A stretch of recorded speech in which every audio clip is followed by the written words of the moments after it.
नमस्कार from Scotland. तर मी आणि माझे फ्रेंड्स आम्ही खूप डेजपासून एक छोटीशी पिकनिक प्लॅन करत होतो, बट इट केप्ट पोस्टपोनिंग. नेहमीप्रमाणेच कोणाकडेच टाईम नव्हता, बट फायनली आज तो प्लॅन झालाच.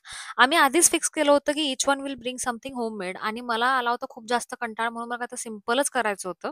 त्यातल्या त्यात I went with Hyderabadi green chicken, जे नुसतं नावालाच मोठं आहे, बट बनवायला खूप जास्त ईझी आहे. तर मॅरिनेशन करिता पहिला जिंजर गार्लिक, हँडफुल ऑफ पुदिना आणि कोथिंबीर, सोक केलेले काजू, ग्रीन चिलीज आणि एक आईस क्यूब घालून फाईन पेस्ट बनवून घ्यायची. आणि मग चिकनमध्ये ही पेस्ट आणि फेटलेली दही आणि ब्लॅक पेपर आणि थोडा लिंबूचा रस घालून थोडा वेळ मॅरिनेशनसाठी ठेवायचं.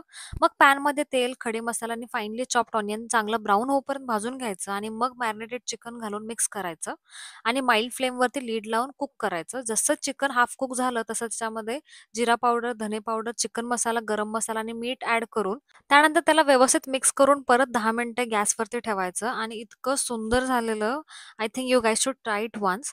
मग मला सोबत ॲक्चुअली राईस बनवायचं होतं, पण ह्यांची फर्माईश होती, की ह्यांनी खूप दिवसांपासून चपाती खाल्ली नव्हती, म्हणून मी चपाती बनवली. मस्त टिफिन पॅक केला आणि आम्ही निघालो ग्लासगो ग्रीन्सकडे. वेदर बेस्ट होतं.